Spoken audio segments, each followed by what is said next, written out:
The burn in her lungs was a fire she couldn't outrun. Each ragged breath was a betrayal, a gasp that signaled her position to the monster chasing her. Down the plush hotel corridor, her bare feet slapped against the thick, patterned carpet, the silence of the luxurious floor amplifying the sound of her own frantic heartbeat. The fabric of her gray wool shirt, thin and tattered, scraped against her skin, a constant reminder of the hands that had put the rips there. Old blue jeans, worn soft with time, were no comfort. Pain radiated from her split lip, a hot, coppery taste filling her mouth. A bloom of purple and black was already swelling beneath her left eye, tender and tight. Marcus. His name was a curse in her mind, his voice a phantom roar that echoed down the hallway behind her. "Chloe, you think you can run from me?" She risked a glance over her shoulder. He was there, a bulky shadow at the far end of the hall, his face contorted with a rage she knew too well. That was the last mistake. Her foot caught on the edge of the carpet, and she pitched forward, her hands scraping the floor as she broke her fall. The impact sent a jarring shock up her arms. Scrambling back up, she saw the elevator doors at the end of the hall. A single, golden button was illuminated. Hope, desperate and stupid, flared in her chest. She lunged for it, her palms slamming against the cool metal. The doors were already closing. A sliver of darkness. That was all that was left. With a sob of desperation, she threw her body into the gap, shoving her arm through. The safety sensor screamed, and the heavy bronze doors shuddered and slid back open. Chloe stumbled inside, collapsing against the back wall, her body trembling uncontrollably. The doors began to close again, a slow, final curtain. She saw Marcus's face, his eyes wide with fury, as he charged toward her. The doors sealed shut with a soft, definitive hiss, cutting off his enraged shout. She was safe. For a second. Then she realized she wasn't alone. The elevator was a small, private world of polished mahogany and gold trim. And in the center of it stood a man. He wasn't looking at her. His attention was fixed on the polished doors, as if he could see straight through them to the man raging on the other side. He was preternaturally still, a statue carved from silence and shadow. He wore a suit the color of a midnight sky, tailored with such precision it looked less like clothing and more like a second skin. Tom Ford, she registered absently, a detail her brain snagged from some forgotten magazine page. Her eyes traveled up. Strong shoulders, a straight back. His hands were clasped loosely behind him, but there was nothing loose about them. Long, elegant fingers, clean nails, and from the edge of his crisp white cuff, a glimpse of something dark and intricate. Ink. A dragon scale, a wisp of smoke, a story written on his skin that she couldn't read. The silence in the elevator was heavier than the air outside. It was a weighted silence, thick with unspoken power. The scent of him cut through her fear-soaked panic, a clean, sharp fragrance of cedar and something else, something like cold night air. He finally turned his head just slightly. He didn't look at her body, at her tattered clothes or the dirt on her feet. His eyes, dark and unreadable, met hers. They held no pity, no surprise, no curiosity. They held nothing but a flat, assessing calm that was more terrifying than Marcus's hottest rage. It was the calm of a predator that has never known fear. "He is loud," the man said. His voice was a low baritone, smooth and deep, with an accent she couldn't immediately place. It was the first thing anyone had said. Chloe couldn't find her own voice. She just nodded, pressing herself harder against the wall as if she could melt into the wood. The elevator began to move, not down to the lobby where safety and escape might lie, but up. A soft chime announced their ascent. A violent bang on the doors from the outside made her flinch. Marcus. He was still there, pounding his fists against the metal. The sound was muffled, but full of impotent fury. The man didn't react. He simply watched the floor numbers climb, his reflection a perfect, composed silhouette in the polished bronze. 18, 19, 20. They were going to the penthouse. She had run from a monster and stumbled into a king's private domain. She had to say something. Apologize. Explain. I'm so sorry, she whispered, her voice cracking. I just needed to get away. He finally turned his entire body to face her. The movement was economical, deliberate. Every inch of him radiated a control that was absolute. Now she could see his face clearly. Sharp, aristocratic features, high cheekbones, a strong jaw. His black hair was cut short, styled immaculately. He was handsome in a way that was dangerous, like a perfectly forged weapon. Get away from what? He asked, his dark eyes sweeping over her face, finally taking in the split lip, the blossoming bruise.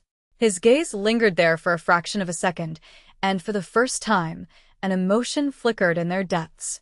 It wasn't sympathy. It was something colder. Recognition. My ex-boyfriend, she stammered. He did this to you, he stated. It wasn't a question. She nodded again, tears welling in her eyes. She hated crying, hated showing weakness, but the terror and the pain were a flood tide she couldn't hold back. The elevator chimed again, a gentle, melodic sound that signaled their arrival. The door slid open, not to a hallway, but directly into a sprawling apartment that looked like it belonged on the cover of an architecture magazine. Floor-to-ceiling windows revealed a breathtaking panorama of the Tokyo skyline at night, a glittering tapestry of a million lights. The space was minimalist, all clean lines, dark wood, and cool gray stone. It was beautiful, sterile, and utterly inescapable. Two men in identical black suits stood just inside. They bowed their heads slightly as the man stepped out. They didn't even glance at her. It was as if she didn't exist. The man walked a few paces into the room and stopped, his back to her. You have brought trouble to my door, he said, his voice quiet but carrying across the vast, silent room. Chloe remained frozen in the elevator. Her chance to run was gone. The open doors behind her led back to Marcus. The open room in front of her led to this. A world she didn't understand, ruled by a man whose stillness was more menacing than any threat she had ever known. I can go, she said, her voice barely a whisper. I'll take the stairs. I won't say anything. He turned, and the look on his face stopped the words in her throat. It was a look of faint, almost bored amusement. You believe you have a choice in the matter? He asked. You ran into my elevator, bleeding and screaming. You made yourself my business. He gestured to one of his men with a flick of his fingers. Take care of her. And find the man in the hallway. Bring him to me. One of the guards moved toward her. He was built like a mountain, his face a mask of professional indifference. Chloe shrank back, her heart hammering against her ribs. This was it. This was how it ended. Not in a fight with Marcus, but in a silent penthouse at the top of the world, at the hands of a man she didn't even know. The guard took her arm, his grip firm but not brutal. He led her out of the elevator and across the cold marble floor. She risked one last look back at the man. He was standing by the window, a glass of amber liquid now in his hand, staring out at the city he so clearly owned. He didn't look back. He had already dismissed her.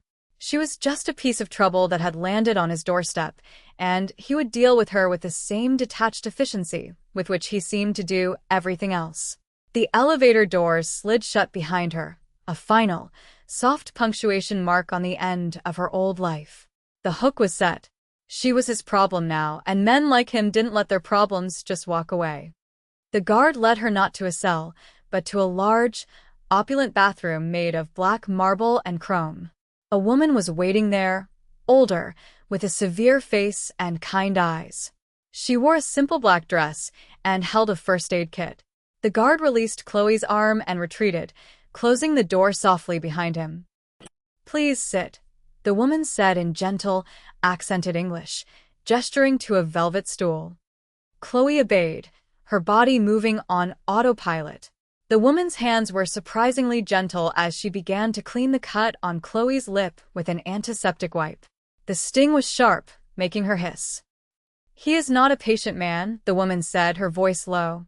But he does not tolerate disrespect. The man who did this to you showed him disrespect by bringing his filth into this building. Chloe looked at her, confused. He doesn't even know me. He doesn't have to, the woman replied, applying a small butterfly bandage to the cut. You were on his property. Therefore, you were under his protection. The man downstairs broke that rule. Protection. The word sounded alien. The man in the suit hadn't looked protective.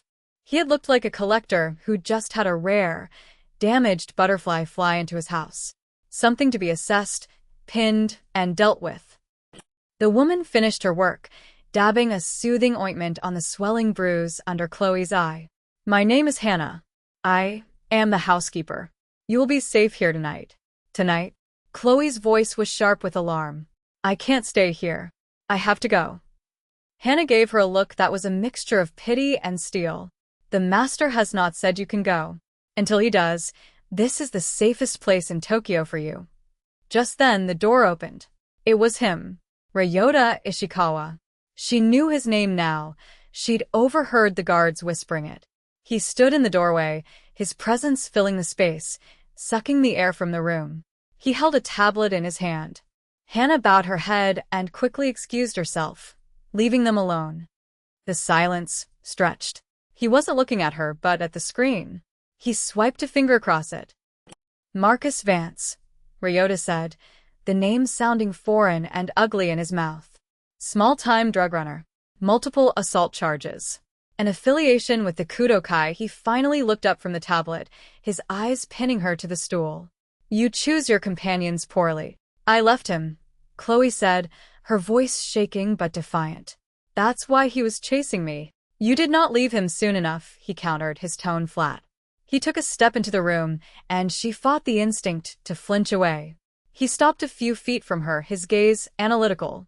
He was looking at her bruises again, the ones on her face, the faint outlines of finger marks on her arm that were just visible below the sleeve of her tattered shirt. His jaw tightened, a barely perceptible clench of muscle. A flicker of something dark and ancient passed through his eyes, a shadow of a memory. It was there and gone in a heartbeat, but she saw it. A wound. A vulnerability he kept buried beneath layers of tailored wool and cold control. It was the look of a man who had seen this type of violence before on someone else. Someone he had failed to protect. The Kudo Kai are my rivals, he said, his voice pulling her back to the terrifying present. Your ex-boyfriend, in his stupidity, has made you a person of interest. He was seen chasing you into my private elevator. They will assume you are with me. That you are mine. But I'm not, she whispered, horrified. I'm nobody. You are a witness, he corrected her coolly. And now, you are a potential liability. Or a target. He turned to leave. Get some rest. You are not leaving. He left her there, the unspoken threat hanging in the air. For hours, she sat in the silent, luxurious prison of his penthouse. She was given clean clothes, a simple black silk shirt and soft gray trousers that felt sinfully expensive against her skin. Hannah brought her food, but she couldn't eat. Her mind was racing. Escape. She had to escape. Her chance came near dawn. She saw a service door at the end of a long hallway, propped open by a cleaner's cart. The hallway was empty. This was it. Her heart hammered against her ribs. She could slip out, take the service stairs, and disappear into the city. She could run, just like she'd always done. She crept down the hall, her bare feet silent on the polished floor. As she neared the door, she heard voices from an adjacent room, the door slightly ajar. It was Ryota, speaking in Japanese with one of his men. She didn't understand the words, but she understood the tone. It was urgent, clipped. She pressed her ear closer, straining to hear. Then she heard it, a name she recognized. Kudo Kai, and then, another phrase in English, spoken by the guard for clarity. They know about the American girl. They say she's a message. They will find her. Make an example of her. The blood drained from Chloe's face. They weren't just going to ignore her. They were going to hunt her. Running from Ryota meant running directly into the arms of someone worse. Someone who would not just imprison her, but would kill her to prove a point. In here, she was a captive. Out there, she was a corpse. Her choice was no choice at all. It was the illusion of freedom versus the certainty of death. With a deep, shuddering breath, She turned her back on the open service door. She walked away from her only chance at escape and straight back toward the heart of the monster's lair. She found him in the main living area, standing before the vast window as the first rays of dawn painted the sky in shades of gray and rose. He heard her approach but didn't turn. "I thought you would be gone," he said, his voice quiet. "I was," she admitted, her own voice surprisingly steady. "I was at the service door. I heard your man. About the Kudo Kai." Now he turned, his dark eyes searching her face, looking for the lie, for the angle. He found none. "And you came back." "Running is a death sentence," she said, meeting his gaze without flinching. "Staying here? I don't know what this is. But it's not that." He walked toward her, closing the distance between them until only a few feet remained. The air crackled with a strange energy. It wasn't just fear anymore. It was something else, something more complex and dangerous. He saw her not as a victim, but as a survivor.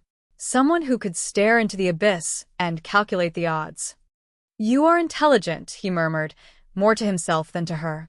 "That is more dangerous than beauty." The silence that followed was charged, a conversation happening in the space between them. He was the storm, and she had just walked willingly back into its eye. He had expected her to run, like a frightened animal. He had not expected her to choose. And, in that moment, something shifted. He was no longer just her captor. He was her only sanctuary. And she was no longer just his prisoner. She was a complication he was beginning to realize he had no intention of solving. The war for her future had just begun, and she had chosen her side. The rehook, the true beginning of her new life, was not a quiet realization but an explosion of glass and violence. It happened 2 nights later. Chloe was reading a book she'd found in Ryota's library, the silence of the penthouse a heavy blanket, when the world erupted. The floor-to-ceiling windows on the far side of the room shattered inwards, a deafening roar followed by the sound of multiple objects thudding onto the marble floor. Gas canisters. Thick, white smoke began to pour out, acrid and blinding. Alarms blared, a shrill counterpoint to the chaos. Ryota was across the room in an instant, moving not with panic, but with a lethal, fluid grace. He grabbed her arm, his grip like steel. "Stay with me," he commanded, his voice cutting through the noise. Figures in black tactical gear were already rappelling through the broken windows, automatic weapons raised. Gunfire erupted, the sharp cracks echoing in the cavernous space. Ryota's men, materializing from nowhere, returned fire with disciplined precision. It was a choreographed dance of death. Ryota pulled her down behind a large, stone-topped sofa, shielding her body with his own. The smell of cordite and his cedar cologne filled her senses. She could feel the heat of his body, the solid wall of his back against her. A bullet whizzed over their heads, embedding itself in the wall with a sickening thud. He flinched, not from the bullet, but from its proximity to her. In that split second, his expression was not of a cold boss protecting an asset, but of a man terrified of losing something irreplaceable. The mask had slipped. He pushed a small pistol into her hand. It was cold, heavy, and utterly alien. "Do you know how to use this?" he asked, his voice low and urgent in her ear. She shook her head, her eyes wide with terror. "Point it at anything that isn't one of my men and pull the trigger," he said simply. He looked at her then, his dark eyes intense. "Do not die, Chloe," he said her name differently than anyone else ever had. It wasn't a plea. It was an order grounded in a sudden, raw fear. He moved away from her, joining the firefight. She watched him, mesmerized by his efficiency. He moved like a phantom, 2 shots for every one of theirs, each one finding its mark. This was his language. Violence was his native tongue. The smoke was thick, disorienting. Chloe huddled behind the sofa, her knuckles white around the grip of the gun. Through a thinning patch of smoke, she saw one of the attackers circling around, flanking Ryota's position. Ryota was engaged with 2 others, his back exposed. The man raised his weapon, taking aim. There was no time to think, no time to scream a warning. There was only the image of Ryota falling, the flicker of fear she'd seen in his eyes when she was almost hit. An instinct she didn't know she possessed took over. On the bar cart nearby sat a heavy, crystal decanter full of whiskey. Chloe scrambled from behind the sofa, her movements clumsy but fast. The attacker heard her, turning his head. Surprise registered on his face for a split second. It was all she needed. She swung the heavy decanter with all her strength, smashing it against the side of his head. The sound was a sickening crunch of glass and bone. The man crumpled to the floor without a sound, a dark pool spreading from beneath his head. Chloe stood over him, panting, the jagged neck of the broken decanter still in her hand, her knuckles bleeding. Her heart was a wild drum against her ribs. She had just crossed a line. A bright, bloody line she could never uncross. The world of innocent victims and guilty monsters was gone. She was both now. The firefight was over as quickly as it began. The remaining attackers were neutralized. Ryota walked over to her, his eyes taking in the scene, the unconscious man at her feet, the shattered decanter in her hand, the blood on her knuckles. He knelt, ignoring the man on the floor, and took her hand, gently prying the broken glass from her fingers. "You're bleeding," he said, his voice rough. "So are you," she shot back, nodding toward a gash on his forearm, red seeping through the sleeve of his white shirt. He ignored his own injury, his thumb brushing over her scraped skin. The touch was electric, a moment of impossible tenderness amidst the carnage.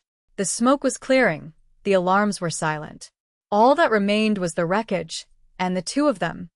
Later, after his men had cleared the bodies and a doctor had stitched the cut on his arm and bandaged her hand, they stood in the shattered living room.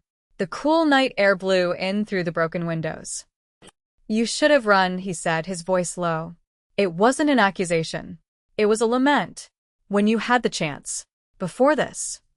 "You should have let me go," she countered, her voice just as quiet. He turned to face her, his dark eyes shadowed with emotions she couldn't name. He stepped closer, close enough that she could feel the warmth radiating from him. "I couldn't," he confessed. The words were heavy, dragged from a place deep inside him. It wasn't an apology or an explanation. It was a statement of fact. A dangerous, honest truth that hung in the air between them. "I couldn't." That was the moment the war between them ended, and a new, more perilous one began. The next day, the true cost of that night arrived. One of his lieutenants, a man named Takeda, brought him a tablet. Ryota looked at it, and his face, usually a mask of stoic control, went rigid. He turned the screen to her. It was a photo, her old, tiny apartment. In the center of the room, tied to a chair, was Marcus. He was beaten, bloody, barely recognizable. Taped to his chest was a piece of paper with a single word written on it in what looked like blood, Pinik Kanojo. Her. "They know who you are," Ryota said, his voice like ice. "The Kudo Kai. They sent this as a message. They're no longer treating you as a witness. They see my protection of you as a weakness." An insult, he looked from the screen to her, his gaze heavy. "To them, you are now the debt I owe." Her past wasn't just a liability anymore. It was the enemy's chosen weapon, and they were aiming it directly at his heart. The Kudo Kai's proposal came through a formal intermediary. A truce. A parley to end the bloodshed. The terms were simple. Ryota would attend a meeting at the neutral ground of the new Otani Hotel Gardens. And he would bring Chloe, her life, in exchange for a ceasefire. "It is a trap," Takeda said, standing beside Ryota as they looked out over the city. "They will kill you both. Humiliate the Ishikawagumi." "I am aware," Ryota replied, his voice dangerously calm. "They want to make a spectacle. They believe I am weakened by a woman, that I will trade my honor for her." Chloe listened from the doorway, her blood running cold. They were talking about her as if she were a chess piece, a pawn to be sacrificed. She had crossed a line to save him, and in doing so, had become the very thing that could destroy him. She would not let that happen. She would not be a passive victim traded and discarded. That night, while Ryota and his men planned their counter-assault, Chloe acted. She had spent days in the penthouse, watching, listening. She knew the rhythms of the security teams, the names of the hotel staff Ryota had on his payroll, the blind spots in the surveillance. She had seen the blueprints for the new Otani on Takeda's tablet during one of their strategy sessions. She was no longer just the girl who ran into the wrong elevator. She was a student of this gilded cage, and she had learned its secrets. She found Hannah in the kitchen. "I need a favor," Chloe said, her voice low and steady. "I need you to get a message to the head of hotel security at the new Otani. A man named Mr. Sato. Tell him there is a credible bomb threat for tomorrow at noon, targeting the West Garden. Tell him it comes from a source inside the Ishikawagumi." Hannah's eyes widened. "That is the time of the meeting. This will create chaos." "That is the point," Chloe said. "Ryota plans to fight a war. I'm just going to make sure they're not expecting the battlefield to change." The next day was a masterpiece of controlled chaos. As Ryota's convoy, a fleet of black sedans, approached the hotel, the first sirens began to wail. Mr. Sato, taking the threat from a known internal source seriously, had initiated a full evacuation protocol. Guests poured from the hotel, police cars swarmed the entrance. The Kudo Kai's perfectly planned ambush was dissolving into a panicked scramble. In the confusion, Ryota's men struck. It wasn't a frontal assault, it was surgical. They used the evacuation as cover, isolating and eliminating the Kudo Kai lieutenants who were scattered and trying to regain control. Ryota found Chloe in the back of his personal car, where he had ordered her to stay with 2 guards. He got in, the faint smell of gunpowder clinging to his suit. He said nothing, simply looked at her, his expression a mixture of fury and awe. "It was you," he stated. "The bomb threat. They wanted a spectacle," Chloe replied, her chin high. "I gave them one. Just not the one they paid for." She had not been rescued. She had actively dismantled the trap laid for them both. She had saved him just as surely as he had saved her. In the aftermath, the Kudo Kai were shattered, their leadership decimated. Ryota had won an absolute victory, not through brute force, but through a strategy no one could have predicted. That evening, back in the penthouse, the broken window was replaced, the blood was cleaned from the marble, but the air was irrevocably changed. Chloe stood on the balcony, looking out at the sprawling, indifferent city. She felt a presence behind her and knew it was him. He came to stand beside her, not touching, but close enough for her to feel his warmth against the cool night air. For a long time, they stood in silence, the city lights reflected in their eyes. He finally spoke, his voice rough with an emotion he no longer tried to hide. "In my world, loyalty is the rarest currency. More valuable than gold, more powerful than fear. Men swear oaths in blood to me, and some still betray me." He turned to face her, and gently, he reached out, his fingers tracing the faint, fading shadow of the bruise beneath her eye. The last physical reminder of the life she'd left behind. His touch was featherlight, reverent.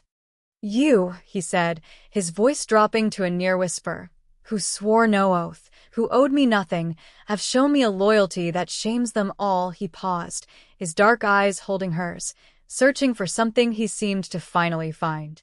"The Kudo Kai were wrong. You are not a debt." His gaze intensified, possessive and absolute. "You are not an asset. You are mine. Mine to protect. Mine to keep." It wasn't a declaration of love, filled with soft words and promises. It was something harder, more real. A claim. A statement of fact in a world built on brutal truths. He was acknowledging what she was to him, no longer hidden, no longer deniable. The cost of this new reality was steep. Her old life, her anonymity, her simple, uncomplicated existence, it was all ash. She could never go back. She was marked by his world, by the blood she had spilled, by the choice she had made. And for him, the cost was a self-imposed vulnerability. In claiming her, he had given his enemies a permanent target, a single focal point for all their future attacks. He had willingly chained himself to a weakness, and in doing so, found a strength he never knew he lacked. He didn't ask her to stay. He didn't have to. The question had been answered in the fire, in the shattered glass, in the weight of the pistol in her hand. She turned from the city and looked at him, truly looked at him, the man who was both her captor and her savior. The monster who saw the survivor in her. He offered his hand, palm up. A silent offering. A choice. Her fingers brushed against his, and she laced them together. His grip was firm, warm, and certain. They stood together on the edge of the world, two broken pieces that had somehow, against all odds, become a fortress. The Tokyo skyline glittered before them, a kingdom of beautiful, lethal things. And now, standing beside its king, she knew she was one of them. This was not a fairy tale ending. It was a beginning, forged in violence and sealed with a choice, under the watchful eyes of a million city lights.